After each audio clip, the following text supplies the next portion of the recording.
Desde cada rincón del país, hasta el pulso de las grandes ciudades. El Refugio te conecta con lo mejor de nuestra cultura.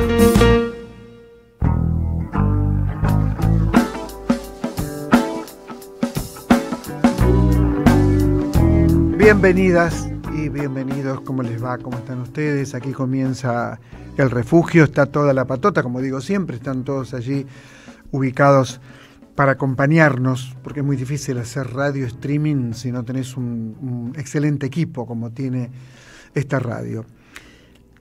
Pensaba, esta mañana Martín Caparrós, alguien que admiro, un escritor, pero sobre todo un enorme cronista, tiene un libro cuyo título es El hambre, que es un libro para mí de lectura obligatoria, ¿no? Todos tendrían que leer El hambre de Martín Caparrós. Y se preguntaba, por dichos del presidente de la Nación, ayer, en el chat, un chat club se llama, un lugar de Puerto Madero, en una cena, se preguntaba cómo era posible que un presidente hablara así. Y decía, ustedes conocen, decían en el Twitter, ¿conocen algún presidente en el mundo que habla así? Y Martín Caparrós se preguntaba, como la respuesta es que no hay presidentes que hablen así, preguntémonos qué está pasando en la Argentina, decía Martín. Se refería a que ayer en esa cena dijo algo que yo voy a tomar como algo para pensar. Curiosamente, esto se une con la nota que viene enseguida, que es con nada menos que con Jorge Alemán, que como vive en Madrid, la nota la hicimos ayer aquí en la radio, por un tema de horario, simplemente por un tema de horario, pero trata estos temas. Dijo, soy cruel. Es la primera vez que un presidente dice soy cruel, agrega cucas inmundas. No me pregunten qué es una cuca, pero se entiende que una cuca somos todos los que no pensamos como el presidente. Bueno, después dijo de los diputados que eran basuras y ratas inmundas, pero esto ya es algo que estamos acostumbrados. Pero sí se preguntaba Caparrós por el lenguaje, ¿no? ¿Cómo puede ser que un presidente hable así? Y yo quiero ir un paso no más allá, pero sí un paso quizás más preciso, porque esto no es un Twitter. Dijo, soy cruel. Esta noche, en este momento, se está estrenando en el Teatro San Martín Ricardo III de Shakespeare. Yo deseaba fervientemente ir, pero por supuesto voy a ir mañana, porque hoy estoy aquí, estoy feliz de estar aquí, con Joaquín Furriel y un elenco notable. No es casualidad.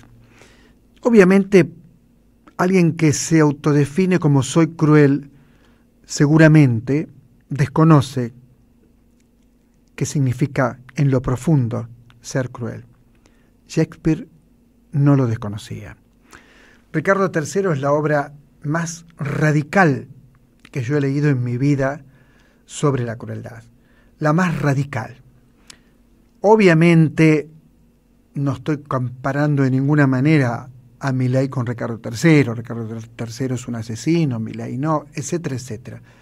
Pero sí me interesa profundizar en el tema de la crueldad, porque la crueldad, como dijo Martín Coan hace un tiempo, y siempre me acuerdo, está de moda, ¿no? Y no solamente en la Argentina. Ricardo III, desde la primera hasta la última escena de la obra, es decir, los 5 actos que tiene el texto original, nunca deja de ser cruel. No es como la confusión que tiene en algún momento Ray Lear, que condena a Cordelia, estoy hablando de Shakespeare, y en la penúltima escena del último acto la tiene en sus brazos, ya muerta ella, y por supuesto su arrepentimiento es brutal. No, y dice una frase maravillosa, dice, tú eres un espíritu, lo sé, ¿dónde naciste? No, Ricardo III no tiene dudas, ninguna duda. Sí, un asesino, el asesino segundo, que en la cuarta escena del primer acto tiene dudas si matar a los sobrinos de Ricardo, que Ricardo mandó a matar. Pero Ricardo no tiene ninguna duda. Ricardo no tiene ninguna duda. Ricardo sabe lo que es ser cruel y ejerce la crueldad. Primero, nunca Ricardo III pudo amar a nadie. Nunca. Nunca pudo amar a las mujeres con las que se casó. Nunca pudo salir de sí mismo. Su narcisismo es, por supuesto, un narcisismo absolutamente patológico, brutalmente patológico. Freud, Sigmund Freud, dice que la crueldad es la jactancia de los fascistas. Eso dice Sigmund Freud, textualmente. La crueldad es la jactancia de los fascistas. Freud. Esa jactancia lo que provoca es no poder ver a nadie que no sea el mismo. O sea, que podríamos sacar, basándonos en Ricardo III de Shakespeare, una primera conclusión. Cruel es el que no ve al otro. Cruel es el que solo se ve a sí mismo. Cruel es aquel que pone su ambición desmedida, brutal en el caso de Ricardo, por encima de todo.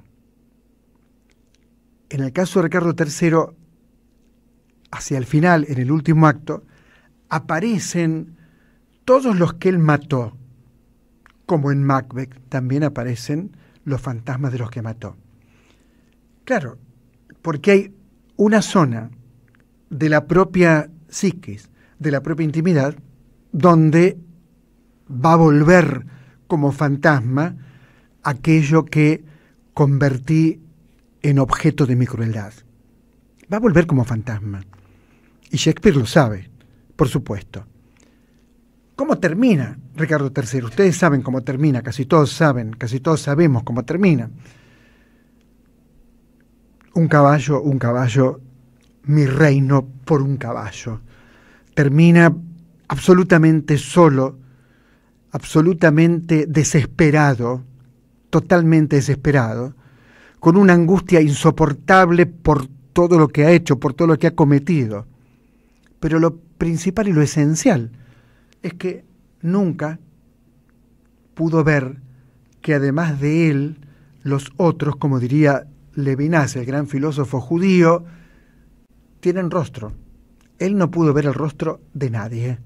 El único rostro que vio fue el de él mismo, y cuando lo vio, se espantó con lo que veía y decidió que su rostro se pareciera a sus acciones. No quiero ahondar en el tema desde una perspectiva absolutamente realista, pero sí quiero decir que si se hace Ricardo III en San Martín, es porque es un clima de época.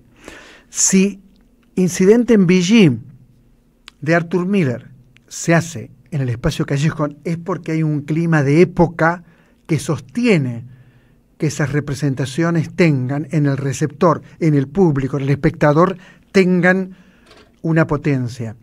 Porque estos temas son los temas que hoy, no solo en la Argentina, están ocupando cierta centralidad y que nos dejan perplejos, porque como decía Jorge Alemán, y lo vas a escuchar ahora,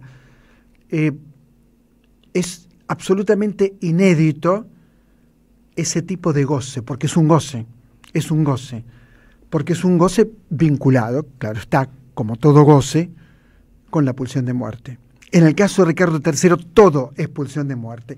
Y digo, qué emocionante, ¿no? Mañana voy a ver la obra, qué emocionante que en un momento como este, una sala oficial decida poner Ricardo III. Entiendan bien, cuando pone esa obra hay una decisión de curaduría, de director, de Joaquín Furriel, que es el actor, el principal actor. Hay una decisión de hablar de aquello que hay que hablar El teatro siempre habla de aquello que hay que hablar. Entonces, que Martín Caparrós se sorprenda por este lenguaje, claro, todos nos sorprendemos, pero llegó el momento, y lo van a ver ahora en la nota con Alemán, de pensar profundamente qué significa que los juegos del lenguaje se parezcan a juegos de terror. Así empieza El Refugio.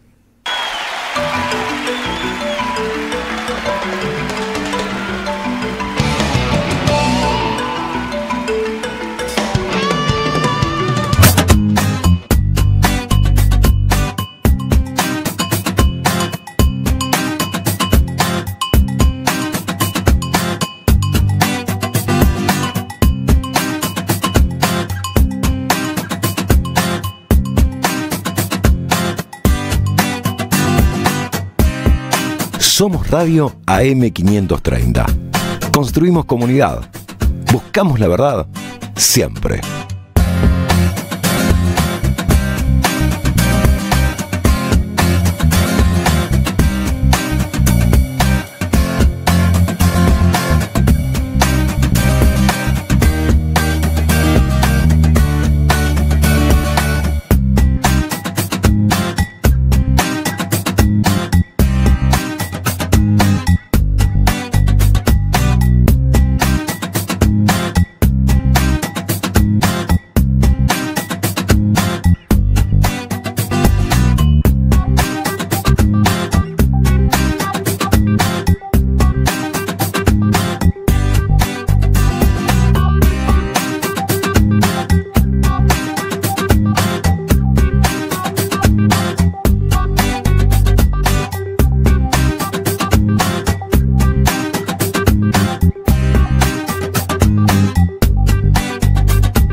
Seguí a la Radio de las Madres por YouTube, activá las notificaciones, dale like y suscríbete a nuestro canal.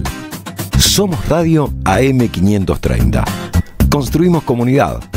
Buscamos la verdad siempre.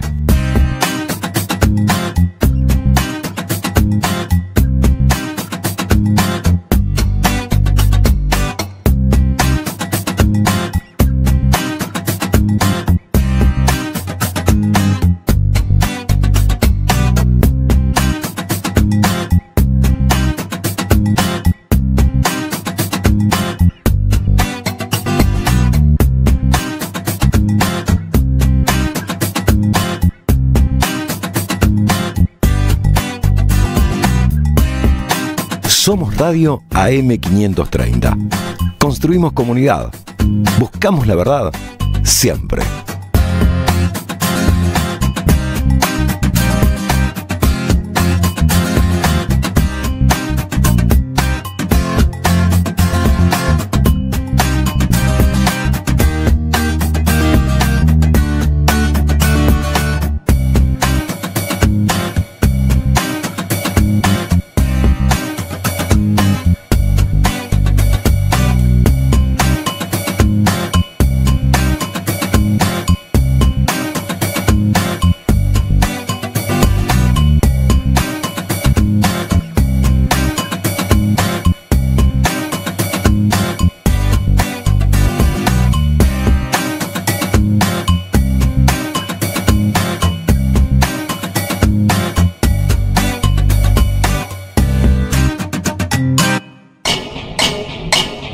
Seguí a la Radio de las Madres por YouTube, activá las notificaciones, dale like y suscríbete a nuestro canal. Somos Radio AM530. Construimos comunidad. Buscamos la verdad siempre.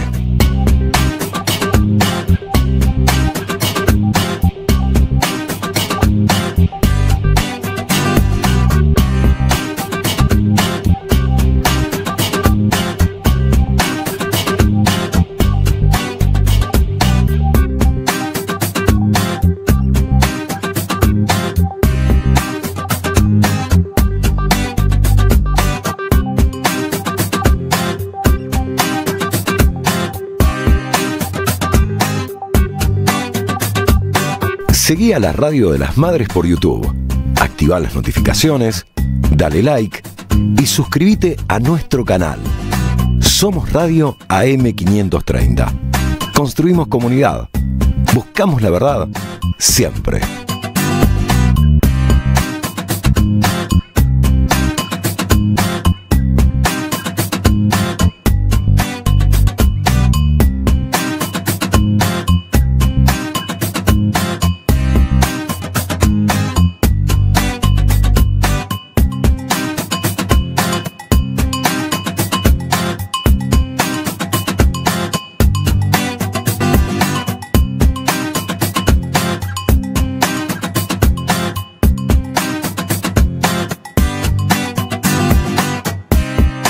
Somos Radio AM530.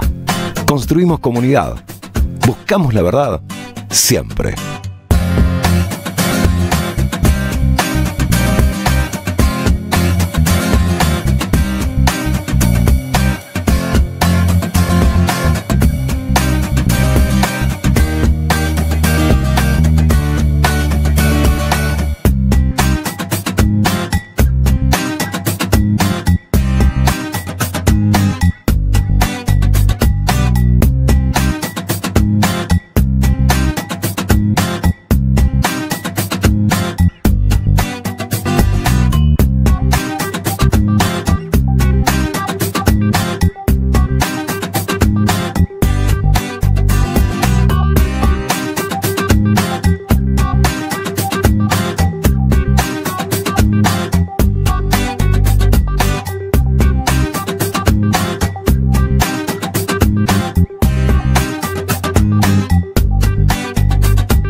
Seguí a la Radio de las Madres por YouTube. Activa las notificaciones, dale like y suscríbete a nuestro canal.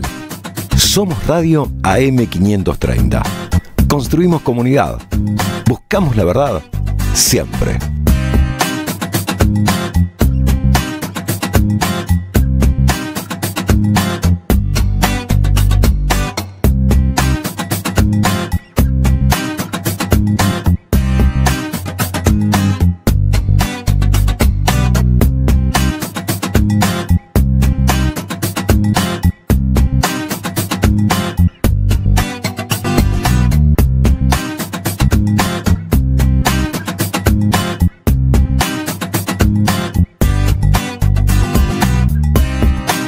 Somos Radio AM530. Construimos comunidad. Buscamos la verdad siempre.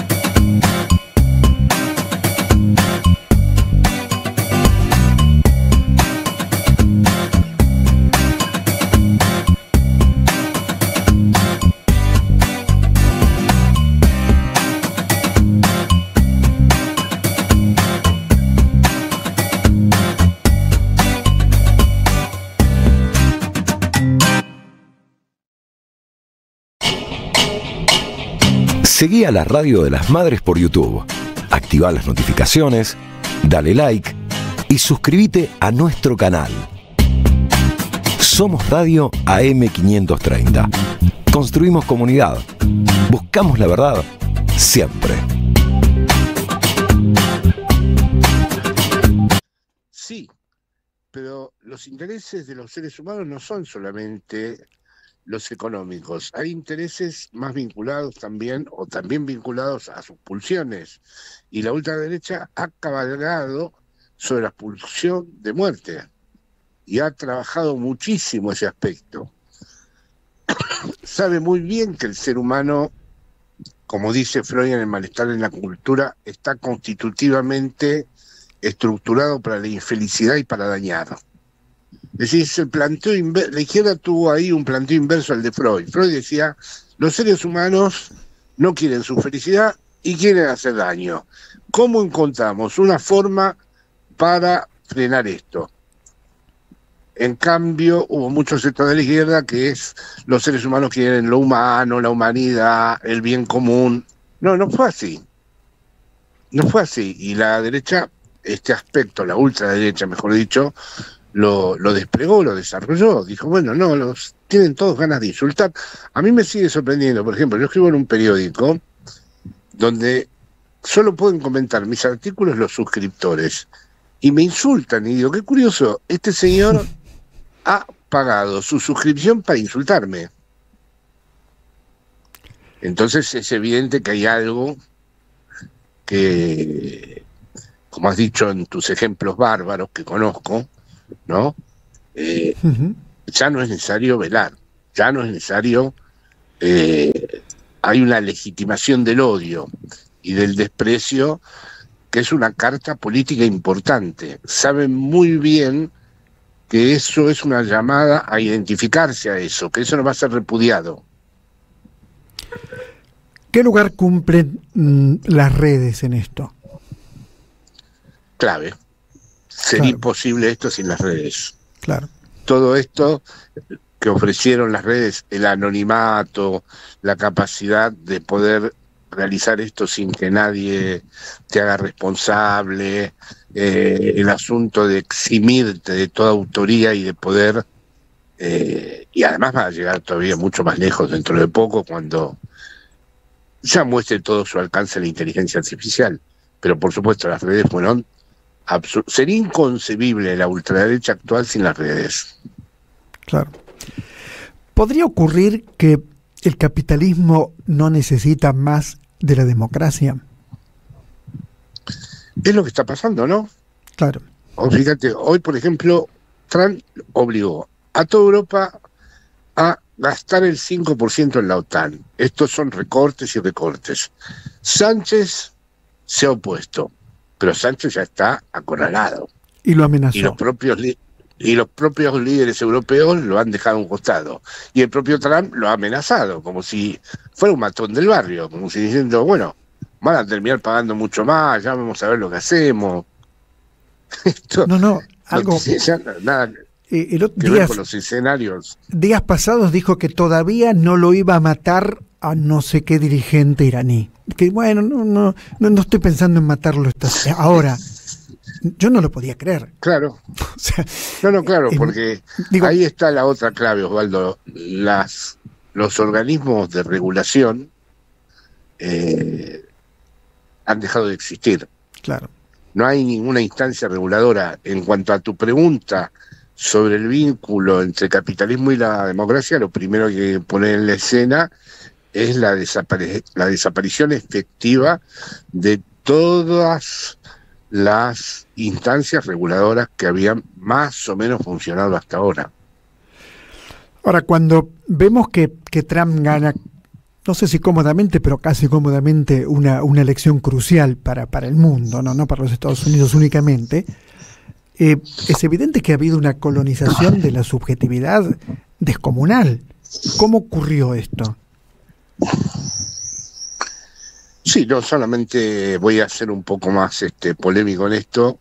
No creo que sea solo una colonización, sino que hay una responsabilidad también de la propia gente que, después de años y años del funcionamiento del famoso discurso capitalista del que hablaba Lacan, se ha deshistorizado, no está interesada en ningún legado simbólico, hace rato que han perdido relación con todo lo que en tus programas habías desarrollado, el arte, el teatro, la palabra.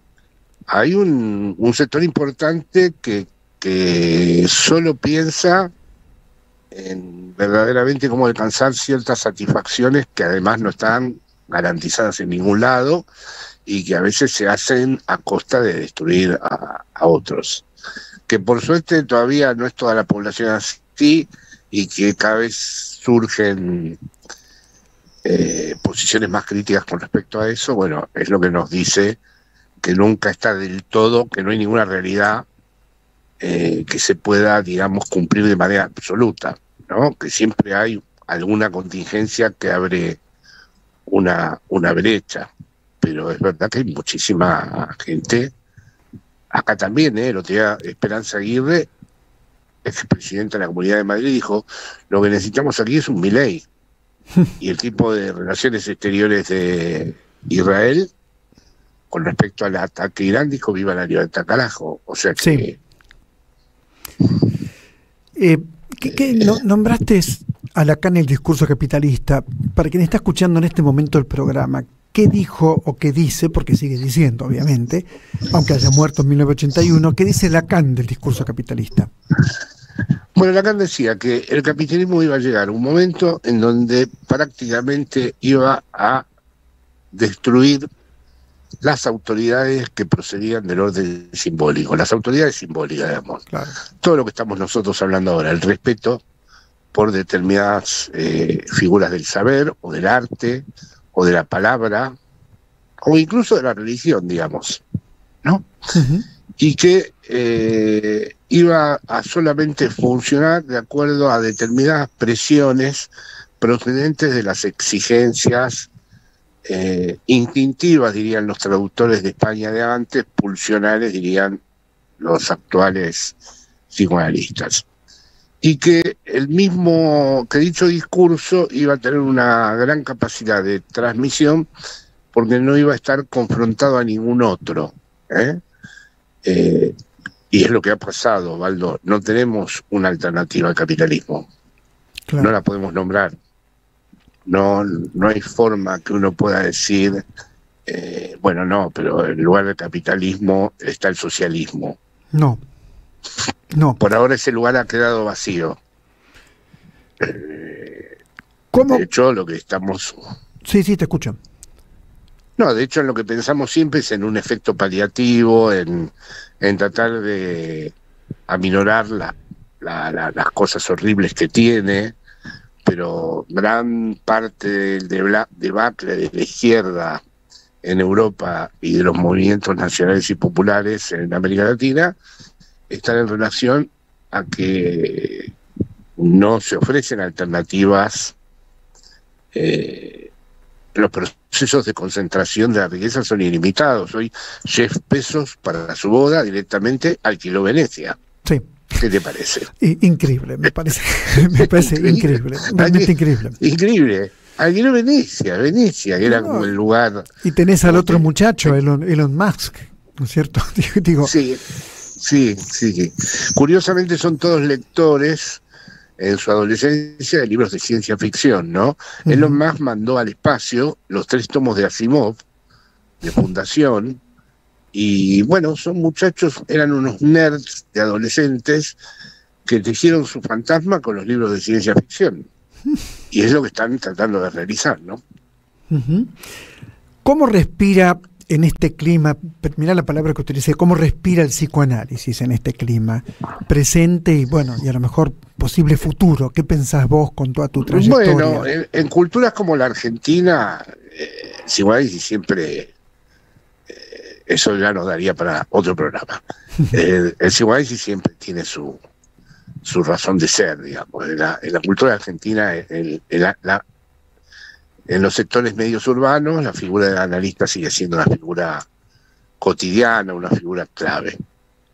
En todo caso, en otros lugares, bueno, la batalla de la salud mental la ganó la psiquiatría farmacológica, la batalla universitaria la ganó la psicología cognitiva, la batalla infantil la ganó también la psicología cognitiva conductual, la batalla general de la circulación de las opiniones la ganaron los libros de autoayuda. Si un día paseamos por Madrid, vos y yo te muestro cómo ninguna librería importante tiene libros de psicoanálisis. Vamos a encontrar tal vez los míos, pero porque son mezclas de cosas, digamos, ¿no? Entonces, bueno, ahí está. Y bueno, después está el asunto de si la inteligencia artificial se va a volver la nueva consejera de las almas desesperadas, etcétera, etcétera. Dicho esto, la teoría de Lacan al respecto era optimista, decía que la técnica y la ciencia no iban a dejar de ser un síntoma. Si son un síntoma, si al final se constituyen como síntomas, bueno, exigirán la presencia del análisis. Aquí leemos todo el tiempo que la situación del presidente de España es muy complicada. Y vos cuando empezamos la nota dijiste que podía caer. Esto es lo que dijiste. La pregunta es, Sí. ¿esto es así? Es una pregunta. Sí, eso sí, no, me tiene sorprendísimo, ¿no? Porque le terminé tomando afecto, ¿no? Fue un hombre de excepción, ¿no? Defendía el Estado palestino, criticaba el genocidio de Gaza, ahora se negó a la propuesta de Trump del 5%, pero unos colaboradores de él parecen salidos de la película Torrente, de la película Torrente 4, ni siquiera de la Torrente 1. Y como pasa siempre, ¿no? Gastaron dinero en cosas que ahora no se pueden justificar en la lógica del funcionamiento del partido, y han sido colaboradores directos de él, ¿no? Entonces eso es muy difícil aquí de remontar. En cualquier parte del mundo, obviamente estamos de acuerdo con que el tema de corrupción hay que condenarlo, perseguirlo, juzgarlo. Estamos totalmente de acuerdo. El único detalle es que la derecha lo utiliza permanentemente en lugar de discutir planes de gobierno, planes de desarrollo. Me parece a mí. No, claro, ahora acá Pedro tiene 4 casos, ¿no? O 3 de sus colaboradores. Para el mes de septiembre se anuncian 140 casos en la justicia que va a tener la derecha, pero no son juzgados de la misma manera. No. No está la misma. No. Esa balanza hace rato desapareció. Perdón, Macri tiene 214 causas. 214 claro. causas. Y el Partido Popular fue financiado ilegalmente, el anterior, el de Rajoy, Claro. con papeles que fueron descubriéndose. No pagan nada, no hay ninguna consecuencia. Y a Sánchez lo están los propios. Una carta de una serie de integrantes del Partido Socialista en contra de él pidiéndole la renuncia. Lo que abre el camino, O sea por que- supuesto, a la derecha, Pero claro, por supuesto. sin ninguna duda. Sin ninguna duda. Jorge, recordemos el título del libro, tu último libro.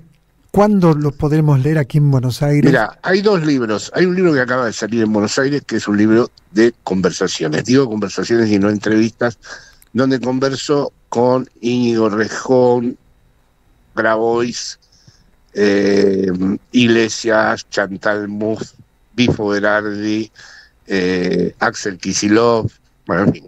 Este libro varias feministas. está en Buenos Aires. Ese libro está en Buenos Aires, se llama Punto de Emancipación, Conversaciones en una sociedad postdemocrática. Eso ya está en Buenos Aires. Y ahora, a mediados de julio, llega Ultraderecha, pero el que acaba de llegar es de Conversaciones, pues salieron los 2 juntos. ¿Te acordás la editorial? Entonces, para que nos... Sí, la editorial es la misma de siempre, la de España, NET. Digo, acá en Buenos Aires también se consigue como net. Sí. Perfecto. Sí, hay varias entrevistas que a mi juicio son muy interesantes. Claro que Algunas sí. conversaciones son... Bueno, toda la Son gente que claves nombraste para este tiene tema. cosas para decir, ¿no? Todos los que nombraste. Sí. Sin sí. excepción. Sí, Bueno, sí. te envío un muy, muy fuerte abrazo. Muchísimas gracias por esta conversación en la Radio de las Madres. No, el agradecido soy yo. Abrazo. Gracias, Osvaldo. Hasta la próxima. Hasta la próxima. Jorge Alemán, desde Madrid, por supuesto, en el refugio. Somos Radio. AM530. Dos mujeres, 2 historias unidas por un mismo hombre. Julio Argentino Roca, El grito y el silencio. De Selva Palomino, un homenaje teatral a todas las mujeres que luchan, porque la memoria no se apaga y las voces no se callan. Viernes a las 20:30 en Andamio 90, Paraná 660. Entradas por Alternativa Teatral. El destino de tus vacaciones está en Turismo Cabal. Viví los momentos que querés, con viajes armados a tu medida, con las mejores ofertas y los paquetes que buscas, con más de 35 años de experiencia. Entra en www.turismocabal.com.ar y encontrá las vacaciones que necesitas. Turismo Cabal. Seguridad en viajes. Destinada a la cartera de consumo. Más información en www.turismocabal.tour.ar. Alimentos cooperativos. Producción y comercialización de productos cooperativos y de agricultura familiar. Envíos a todo el país. Por pedido, envía tu mensaje al 11 34 31 2928. Seguinos en Instagram como @alimentoscooperativos. Irse a la banquina no es necesariamente algo malo. Los viernes a las 21, AM530 busca otros caminos. La Banquina. Entrevistas, recomendaciones, nuevas tendencias y una agenda federal. Los viernes de 21 a 23, La Banquina. En AM530 Somos Radio. Buscamos la verdad siempre. En 2025 vení a los talleres de Lecuni. Música, actuación, coro, tangos, cuentos, teatro, percusión y mucho más para compartir en familia. Acordate, en 2025 los talleres de Lecuni te están esperando. Informes e inscripción, informes.ecuni@gmail.com y seguinos en Facebook, Espacio Cultural Nuestros Hijos, y en Instagram, @ecuni.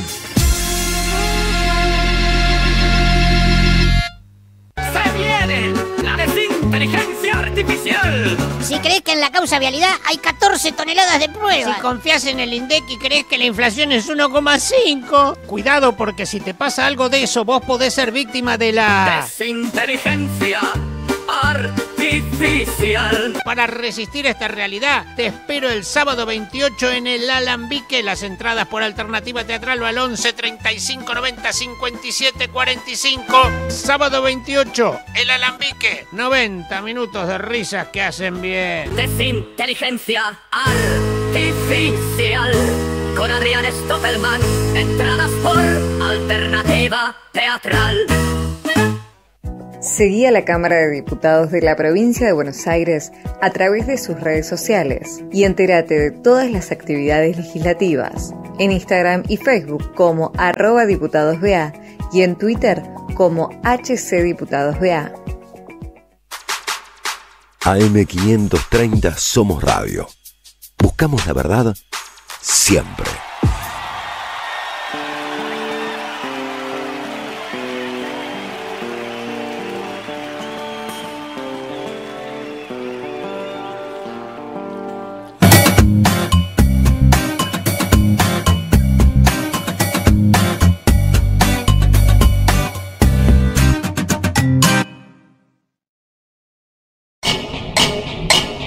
Seguí a la Radio de las Madres por YouTube.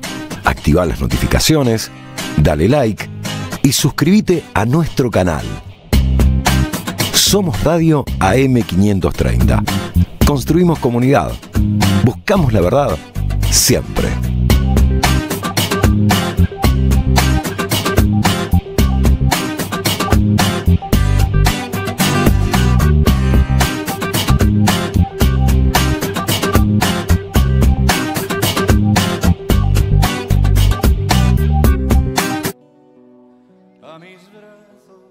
Muy bien, línea de oyentes, 11 32 00 0530, 11 32 00 0530.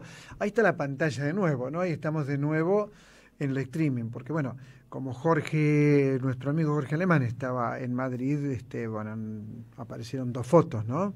Pero en realidad hay una pantalla, y ahora lo van a ver, por ejemplo, van a verlo a Damián Esmajo. ¿Ves, Damián, ahí en esa pantalla? Apareces vos, aparezco yo, aparecemos todos, porque esto también es streaming. Bueno, Damián Esmajo, a ver, vamos por partes como dijo Jack, ¿se acuerdan de Jack el Destripador? Pate Chancho, un texto que muestra una poética muy potente, muy pero muy potente. Polvareda en lo ojo, sin ese, Teatro Nacional Cervantes. Si en Pate Chancho había una mujer fetiche, que era una madre, y un teatro que permanentemente se reinventaba, en Polvareda en los ojos y está la historia argentina. Y está Juan Moreira, que voy a hablar de manera figurada, ¿no? Tan macho, macho, ¿vieron que como es el macho entre machos? Bueno, parece que no. Algo pasó ahí. Y también un español, que lo van descuartizando de a poco. Bueno, los españoles en la conquista no tenían buenos modales, descuartizaban bastante más a lo mejor que lo que aparece en Polvareda. Polvareda fue un éxito, Pata de Chancho, años en cartel, ¿no? Y ahora quedé muy impresionado y muy bien impresionado, y lo estoy recomendando, con Sacrosanto. Y ya está. ¿Cómo va, maestro? ¿Qué tal, Osvaldo? Bueno, gracias por la invitación. Bueno, yo digo, creaste una poética. Hablemos de esa poética. Podemos hablar de los intertextos, todo esto, pero yo leí que vos sos un hombre que proviene del campo. Sí, claro, así es. Bueno, vengo de un pueblito muy chiquito, Chavás se llama, tiene 5.000, 6.000 habitantes, depende de si los estudiantes se van o no, de mucha gente grande y campo alrededor. Son 9 cuadras por 9 cuadras y puro campo. Ahora, ¿cómo nace este talento artístico en un pueblo de 9 cuadras por 9 cuadras? ¿Qué pasó? Cuando eras chico ibas al teatro, ¿no? Porque no había teatro. No, o sea, teatro estaba el grupo actoral del pueblo y a los 12 años, como no había mucho para hacer, me mandé a hacer guitarra, me mandé a hacer fútbol, nunca me gustó el deporte. Y cuando llegué a teatro, yo era una persona muy tímida, extremadamente tímida, y encontré como la revelación, algo relacionado a Sacrosanto, encontré lo místico en ese lugar. Y de ahí me mandaron pues me obligó la docente que estaba en ese momento a que vaya al conservatorio, a Rosario, y ahí conocí por suerte a Claudia Cantero, y me dijo, andate a Buenos Aires a lo de Bartiz, ya, no te quedes acá, ya está. Directamente, andate, y ahí conocí a Bartiz. Y te viniste como pobre. Como pobre, una pensión en Constitución, trabajando en el Luna Par de acomodador. Mirá. Como volantero. ¿Y tu primera obra es Pata de Chancho? La que yo escribo, dirijo, sí. Anteriormente había actuado en otras. La pandemia me encontró como, bueno, ¿qué voy a hacer ahora? Porque nadie me va a llamar. Entonces, y también soy una persona muy neurótica, entonces bajar todo ese mundo de las ideas y de lo teatral al papel, bueno, y empecé a escribir. En Pata de Chancho hay un teatro abandonado, ¿no? Un teatro abandonado. Y una madre que no está. Y una madre que ya no está, que hacía obras eróticas y les deja como legado unas cintas viejas, y entonces ellos empalmaron esas cintas y con eso que quedó, tratar de reproducir esos espectáculos que son muy bajos, como muy, los hacía trasnoches. Ellos son 2 hermanos que tratan de subsistir, y ese teatro que se derrumba porque hay una afuera que lo está presionando.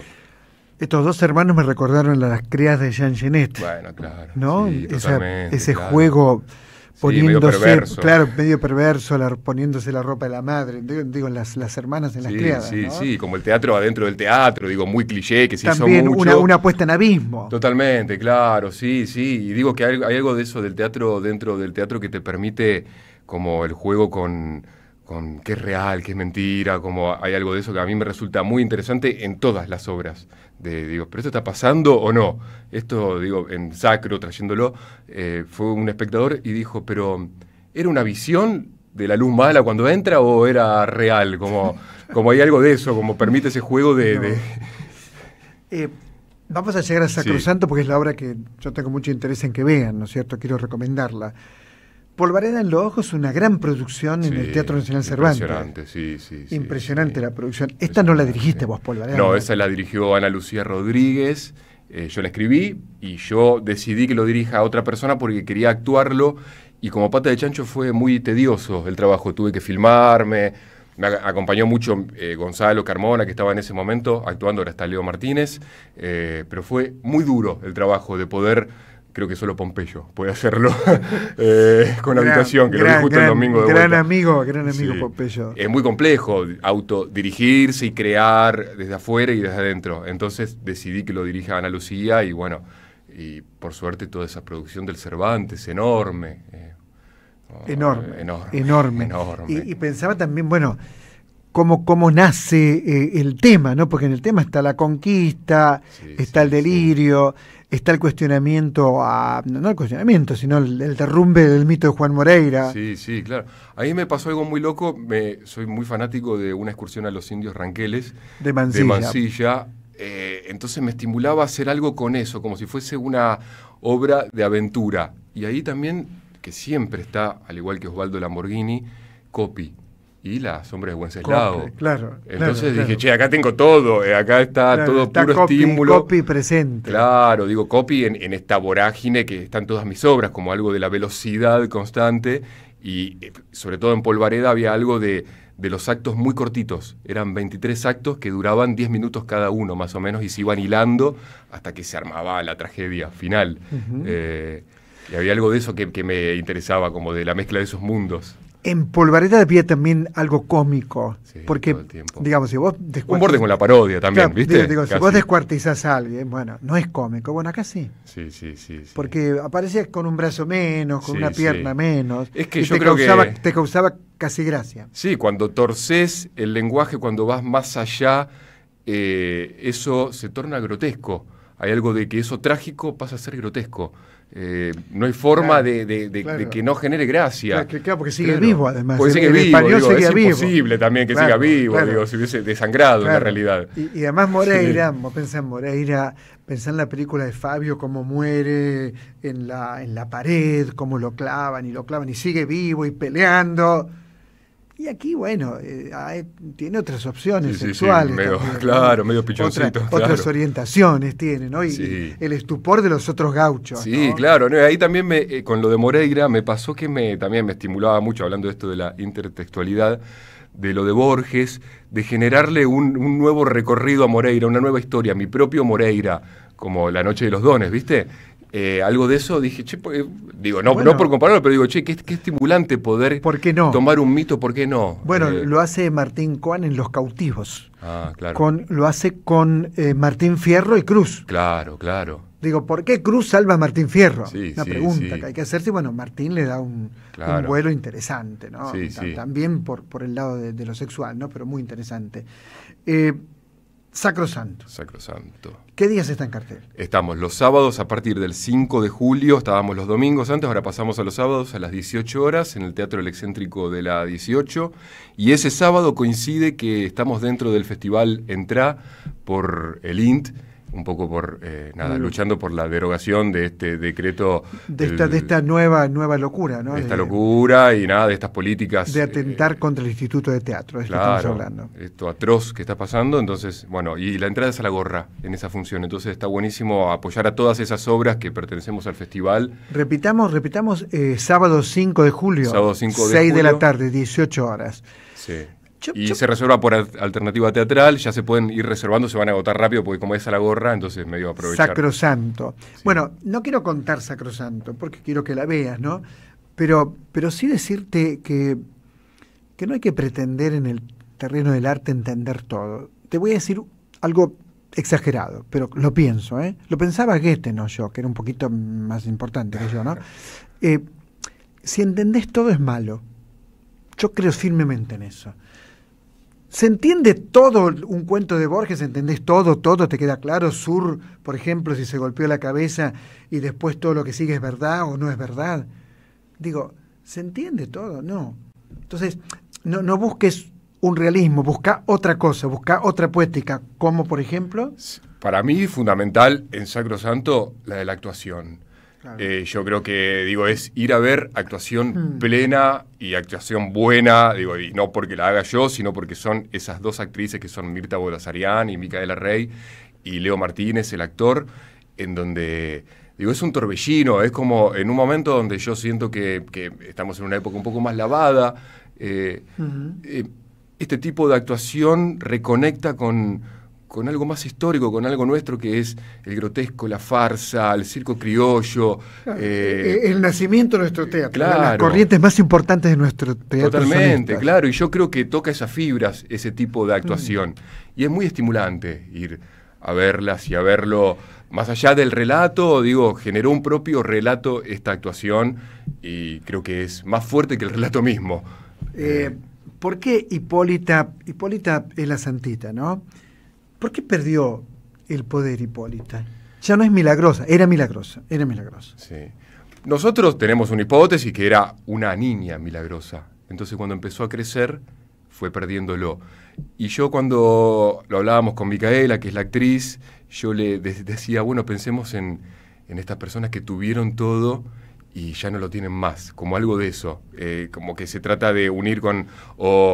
O me lleva a mí algo del pueblo cuando voy y me encuentro con esos amigos que lo veo muy poco, cada 2 o 3 años, siempre circulan, ¿te acordás aquella vez cuando fuimos a aquel lado? Y circula esa misma historia de aquello que fue lindo. Claro. Digo, che, pero podemos generar eso ahora mismo. Pero no fue. Claro, y hay una máquina, que acá lo tengo, ¿no es cierto? Sí. Una máquina que podría darle fuerza. Claro, no, es una máquina que succiona sangre, succionadora, sí. Y vende sangre alucinógena, porque tiene un hermano que es gemelo que nunca tuvo dones, entonces se la rebuscó un poco para ser parte de este mundo. Tiene mucha envidia, hermano. Y tiene mucha envidia, claro. Pobre muchacho. Pobrecito. Entonces le sacan sangre a Hipólita, a la ex santa, a la santita, y la venden por los boliches como alucinógeno, hasta que llega este personaje, este mito muy afamado del campo, que es la luz mala. Y ahí revoluciona todo. A ver, yo leí una nota que alguien te hizo, no sé quién, por eso no lo nombro, sí. Que vos decís que estaba la luz mala en el campo. Sí, claro. Bueno, pero que es la calavera que brilla. Claro, es los huesos o la grasa de la vaca que larga como un gas y hace como una especie de luz verde. ¿Y qué significa eso en el campo? Y cada vez que aparece es tragedia.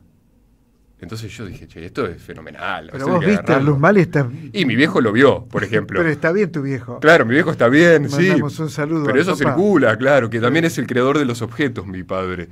De la máquina, es como el que me ayuda en todas las obras a armar los mecanismos y ¿Tu papá te ayuda? Mi papá. ¿Está vinculado al teatro? No, él es camionero, trabaja en el campo y la tierra. Y nos vinculamos, yo le pido, che, necesitamos hacer una máquina succionadora de sangre. Y inventa una máquina, es medio un inventor.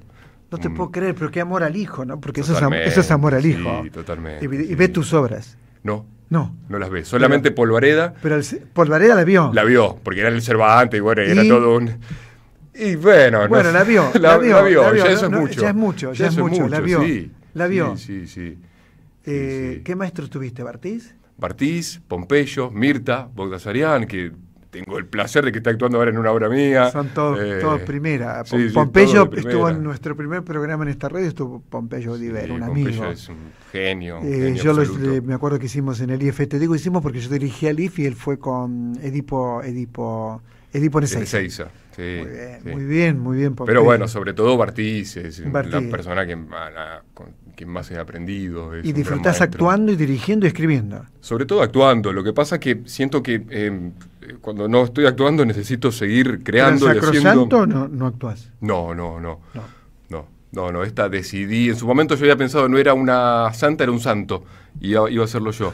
Y de golpe se armó así y estuvo bueno. Y por suerte tengo estas dos actrices y este actor porque pudieron resolver este texto tan complejo. Nombrá los tres. Mirta Bogdasarian, Micaela Rey, Leo Martínez. Y después un equipo hermoso alrededor que está Julián Quilaqueo en la asistencia artística, Zika en las luces, Jazmín Titiuni que ayudó a hacer coreografías, Melina Benítez en vestuario, Martín D'Agostino en música, no me quiero olvidar de nadie, Carola Parro ahora está en producción. Hay mucha gente que está trabajando mucho por la obra y sin un mango.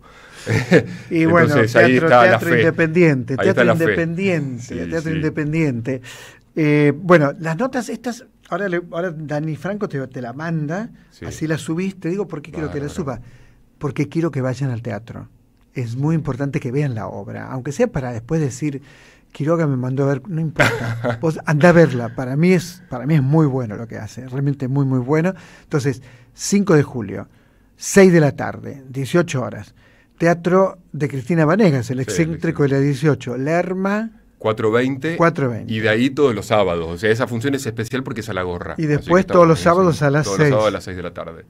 Muchas gracias. Damián Esmajo. Damián Esmajo, ¿eh? Tiene un nombre, no de campo, no tiene nombre de campo. No, croata, toda mi familia es croata. Ah, bueno, claro, croata también. Yo digo, de campo Quiroga, pega más con el campo, claro. ¿No es cierto? También es Majo, muchas gracias, muchas gracias. No dejen de ver entonces Sacrosanto, ya volvemos. Esto es El Refugio. En AM530 pasan muchas cosas. Y todo lo que pasa está en la red. Somos Radio AM530 en YouTube. Entérate de lo que pasa. AM530. Somos redes. Somos radio. El sabor que te acompaña es Café Bantú. El aroma en la mañana del Café Bantú. Bantú. Ecoperonismo, recursos naturales, soberanía y ambiente, geopolítica para la liberación. El libro de Gustavo Koenig, una obra dedicada a pensar la ecología desde la comunidad nacional y el derecho a la soberanía. Ecoperonismo, conseguilo en librerías y en edicionessicus.com.ar. Ediciones Sicus. La buena lectura ilumina. La expansión del universo no terminó. Big Bang, un teatro de la mente con Marcelo Figueras. Los viernes a las 23, Big Bang. AM530 Somos Radio. Buscamos la verdad siempre. Dos mujeres, dos historias unidas por un mismo hombre. Julio Argentino Roca, El grito y el silencio. De Selva Palomino. Un homenaje teatral a todas las mujeres que luchan, porque la memoria no se apaga y las voces no se callan. Viernes a las 20:30 en Andamio 90, Paraná 660. Entradas por Alternativa Teatral. Te esperamos en el Centro Cultural de la Cooperación Floreal Gorini para disfrutar de teatro, danza, música, espectáculos para las infancias, conferencias y presentaciones. Podés compartir un rico café o leer un buen libro en la calidez de nuestra planta baja. Recorre nuestra agenda en www.centrocultural.coop y seguinos en las redes sociales. Comprando las entradas con tarjeta Cabal Crédito o Débito accedes a un 50% de descuento. Centro Cultural de la Cooperación Floreal Gorini, Avenida Corrientes 1543, Ciudad de Buenos Aires. Una experiencia cultural y cooperativa. AM530 Somos Radio. Buscamos la verdad siempre, siempre, siempre. Hasta la medianoche, Osvaldo Quiroga te acompaña en un viaje cultural. Teatro, cine, literatura, artes visuales y debates.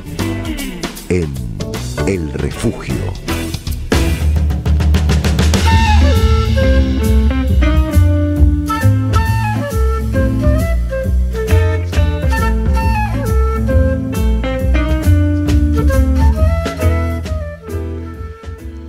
Muy bien, Raúl de Córdoba dice buenas noches Osvaldo, disfrutando el programa desde Córdoba. Bueno, un abrazo Raúl, un gran abrazo. Gladys de Villa Crespo, buenas noches Osvaldo, el editorial de la crueldad me dio más herramientas para comprender nuestro presente. Siempre un placer compartir los jueves su programa. Saludos Gladys de Villa Crespo. Bueno, un fuerte abrazo, qué suerte que te interesó. Luis desde Rosario, buenas noches estimado Osvaldo. A partir de escuchar grandes obras acerca de la crueldad, me gustaría, de ser posible, su opinión también en cartelera de Saber y el Cruel. Lo escucho los jueves, grabo algunas de sus columnas y las reenvío a mis amigos. Saludos muy afectuosos. Luis, no vi la apuesta, creo que hay una apuesta en este momento de Saber y el Cruel. Es una obra estupenda de Roberto Al, allí está el mantequero, está Susana. Quieren engañar al mantequero y, en fin, lo que ocurre es más bien una tragedia, no logran engañar al mantequero. Es un texto hermoso, lo he visto muchas veces, lo he leído muchas veces también, pero no sé, no vi esta apuesta, si hay una apuesta no la vi. También me dicen desde Rosario, me dicen la llamada luz mala en nuestros campos, es el fósforo de los animales o humanos que se evaporan lentamente, pero a partir de que el esqueleto queda libre del resto del cuerpo, se da todo el día, pero desde luego se aprecia a partir de la sobretarde en adelante. Saludos. Bueno, muchos mensajes, vamos a ir leyéndolos de a poco, pero la editorial Híbrida, ¿no es cierto? Creo que es Híbrida la que me mandó este libro maravilloso que me gustó tanto. Si me equivoco es un desastre, pero ahora me va a decir Santiago Lach si me equivoqué, porque hablo de memoria, ahora tengo el libro, lo estoy mirando. Bueno, esta editorial me mandó un libro que yo ya lo conozco a Santiago Lach, no personalmente, pero vengo leyendo su obra poética y me interesa muchísimo. Y el mérito de este libro es que reúne varios de sus textos y uno puede ir y ver todos los cambios que hay en la poética de Santiago Lacha, que hoy estamos hablando de poética. Padres y Maestros es el título, una hermosísima edición. En la contratapa escribe alguien que también admiro mucho y que ha estado conmigo en televisión, que es Marina Mariach. Listo, se acabó, no hablo más. Santiago Lach, ¿cómo te va? Buenas noches. Osvaldo Quiroga te saluda en la 530. ¿Cómo estás? Buenas noches, Osvaldo. Muchas gracias por la invitación y no te equivocas, es la editorial híbrida. No me equivoqué. Fantástico. El libro reúne inéditos y reúne otros libros que yo leí tuyos. ¿Es correcto lo que digo por ahora? Así es. Bueno, contame cómo se arma este libro, Padres y Maestros, donde hay distintos registros poéticos de un mismo poeta que es Santiago, ¿no? Contanos vos. Así es. Bueno, una cosita es que nos conocemos personalmente y me entrevistaste justamente con Marina Mariach, bueno, hace tantos años que es posible olvidarse, pero te quiero agradecer porque creo que fue la primera vez que me entrevistaron. Así mira, bueno, muchas gracias. Hace ya unos añitos. A Marina la conozco más por laburo, ¿no? Y sí, siempre, claro, siempre me pareció fantástica Marina. Además, siempre cuando publico un libro trato de llamarla. Pero contame cómo lograste construir este libro. Bueno, mira, fue muy a pesar mío, precisamente Marina, que es editora en Híbrida y una gran poeta, y a la sazón es mi ex mujer y madre de mis hijos, me dijo, che, Santi, no puede ser que no estén tus poemas reunidos. Yo publiqué varios libros en distintas editoriales pequeñas, y me ocupé un poco de esconderlos, así que Marina me hizo esta propuesta y fue realmente la hacedora un poco, la que me envalentonó, porque diría que, salvando las distancias por supuesto, pero me une con Borges algo que él decía, el complejo arrepentimiento respecto de las obras pasadas de uno de sus personajes, ¿no? Pero bueno, aquí estos son mis poemas, los he escrito, los he publicado y creo que valía la pena reunirlos. Como bien decís, son distintas voces de distintas épocas. Bueno, das cuenta de tu época, que yo soy, por supuesto, mucho mayor que vos, pero da cuenta de una época donde de pronto la palabra se suelta, y se suelta muchísimo la palabra, ¿no?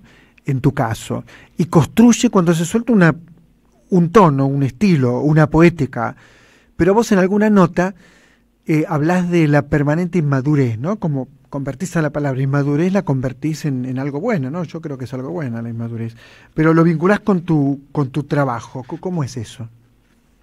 Sí, por un lado creo que soy parte de una generación que no fue la primera en hacerlo, quizá creyó serlo, que era cantarle a lo bajo de manera baja, digamos, ¿no? Con palabras no tradicionalmente poéticas. Creo que todas las generaciones lo hacen. Uh-huh. Eso se ve en mis poemas. Eso es lo que me produce un complejo arrepentimiento, ¿viste? Algo, te diría, hay toda una etapa, llamémosla más punk o más Bukowski, que está acá en mis poemas. Y a la vez, cuando yo leo a los poemas, a los poetas y también a narradores, otro tipo de escritores que amo, veo esa inmadurez, ¿no? Hay algo del poeta que es, o el escritor, que es el que pone sobre la mesa aquello de lo que no se habla, lo incómodo, lo no civilizado. Siempre uno se identifica con esa especie de puesta en escena de intimidad que es la literatura, ¿no? Uh-huh. Así que bueno. Hay un título que es Padres y Maestros y me conmovió mucho algunas cosas que vos contás de tu papá, ¿no? Y de los poemas, ¿no? O de un poema en especial. ¿Te acordás? Sí, en realidad justo la edición del libro, que es ahora en junio, bueno, fue poco después de la muerte de mi padre. Que vos no estabas en Buenos Aires. Que yo no estaba en Buenos Aires exactamente, estaba en Europa trabajando. Uh-huh. Pero como que algo en mí se redondeó ahí, porque de hecho estaba entregando el libro pocos días después de su muerte. Ahí escribí unos poemas sobre la marcha, porque lo que estaba haciendo en Europa era viajar, organizar unos viajes literarios, estaba en Sicilia, después en Francia, y bueno, fue difícil obviamente no poder estar cerca cuando murió mi padre, pero ahí algo cerró, pude incluir esos poemas dedicados a él y al hecho de estar lejos durante su muerte. Y además ahí vino el título, ¿no? Que era discutido con el editor, que es Sergio Críscolo. Yo tenía un título un poco más hermético, que era el epígono. El epígono es aquel que se pliega a la moda de otro, ¿no? Pero era un título un poco autocrítico, soy un poco de autoflagelarme. Y después apareció esto, ¿no? Padres y Maestros, que el libro en su conjunto me parece que se hace esa pregunta, digamos, por la genealogía, tanto real, familiar como literaria, ¿no? En algún momento, por lo que contás en el prólogo, estuviste cerca, digo en tu escritura, ¿no?, de Marosa Di Giorgio, de Néstor Perlonger. ¿Cómo fue esa intertextualidad con esos dos monstruos, por lo menos, ¿no? También aparece Pierpaolo Pasolini en el prólogo, ¿no? Sí, bueno, uno a lo largo del tiempo va leyendo e incorporando y fascinándose y pegándose a estas lenguas inventadas de los grandes poetas. Con Marosa me acuerdo, yo tenía creo que 17 años, todavía no se hablaba mucho de Marosa, la escuché nombrar en la Facultad de Filosofía y Letras, esta poeta uruguaya, sí, notable, la mezcla notable. de, ¿no? Sí, algo que suena a Alicia en el País de la Maravilla, pero más barroco, y bueno, me fascinó. Me acuerdo que escribí un libro copiándome un poco de ella. Ese tuve la dignidad, que ni siquiera está, no lo tengo por suerte, que se llamaba De Dioses Caídos, pero algo me quedó, ¿no? Hay algo de una fascinación con el barroco, con el juego con el lenguaje, y después hay otra zona que está en mi poesía y en Poetas Amados, que puede ser la de Pasolini, por ejemplo, de una especie de lírica cruda, casi antilírica, ¿no? Y qué importante fue hacer Siesta, ¿no? La editorial que hicieron ustedes con Marina, ¿era Siesta? Así es, sí, la creó ella, digámoslo, sí, porque si no se me va a ofender. Claro. No, fue realmente un lindo invento de ella, que era como unos libritos chiquitos, donde editamos a unos cuantos poetas contemporáneos. Yo, digamos, la historia, si querés, romántica nuestra, fue que yo, autor, me recomendó Delfina Muschietti, una poeta y profesora. Había una chica que editaba poesía, en ese momento teníamos 25 años más o menos. Fui como autor, le presenté mis poemas, le gustaron, y bueno, también tuve la suerte de que yo le gustara, así que empezamos a salir. Se enamoraron y tuvieron hijos, genial. Nos enamoramos, tuvieron hijos. Nos divorciamos hace como 20 años, y la verdad que más allá y más acá, porque obviamente lo más importante que tuvimos fue nuestros hijos y la relación que tuvimos, pero también ha sido una relación de diálogo literario que siguió después de separarse, y como te dije antes, bueno, ella es una poeta que más allá de todo me parece excelente, y bueno, acá tuvo la generosidad de animarme a publicar este libro. Pensaba también en otra editorial que vos hiciste, ¿cómo se llamaba? ¿Garrincha, puede ser? Así es, Garrincha. Garrincha, no me equivoqué, menos mal, porque viste, te hablo de memoria de cosas que leí tuyas. Bueno, Garrincha, que es muy divertido cuando contás Garrincha, muy divertido es incluso. Están un grupo de jóvenes tomando, fumando, qué sé yo qué, y bueno, y va surgiendo, ¿no? Es muy... Era mi época más Bukowski, ya no tan joven, ¿viste? Charles Bukowski, ya extendido. Nada menos que Charles Bukowski, casi nada. Sí, ya llegábamos a los 40, y sí, fue una cosa... siempre está esto de bueno, alguien que... Yo empecé a dar muchos talleres de escritura, y cuando alguien escribe un libro que realmente merece ser publicado, tiene ganas de publicarlo, no sé dónde publicarlo, y justo había un muchacho que había sido Puma, que era de San Isidro, con Urbano Norte, otra chica de Drogué, con Urbano Sur, y otro que se llama el Rulo Manigot, cantante de rock del oeste, de Castelar, de toda la banda de Iván Noble y compañía. ¿Cómo? De Castelar, yo viví en Castelar. Claro, sí, de la banda de Castelar ahí, el oeste. Pero bueno, eran norte, sur y oeste. Yo le dije, bueno, juntémonos a ver qué pasa. Y empecé a pensar gente que tenía un libro y la primera noche eran 25 en un boliche infecto que no existe más, que llamaba lo de Felipe, que las cucarachas te atendían la mesa.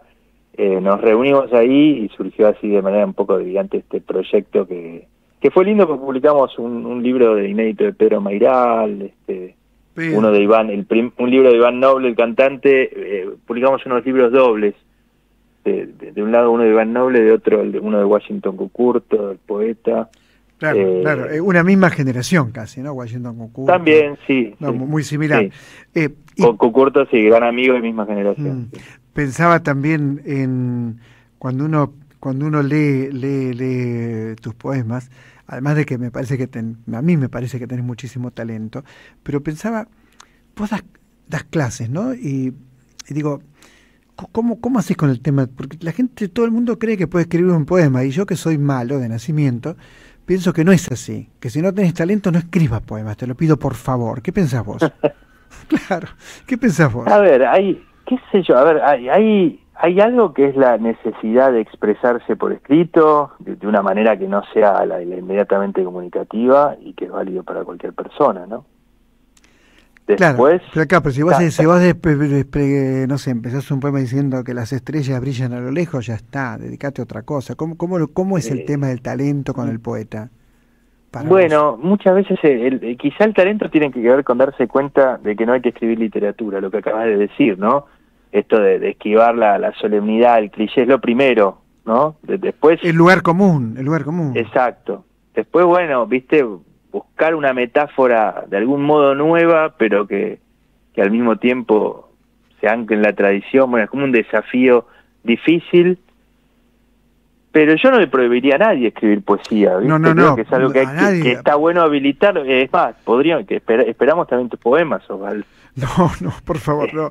No, mira, hay tantas veces me han dicho, ¿por qué no escribís un libro? Y yo siempre respondo, pero con honestidad, porque soy bastante honesto conmigo mismo, trato, porque no tengo talento, a ver si lo entendemos. Tengo talento para otras cosas, pero de ninguna manera.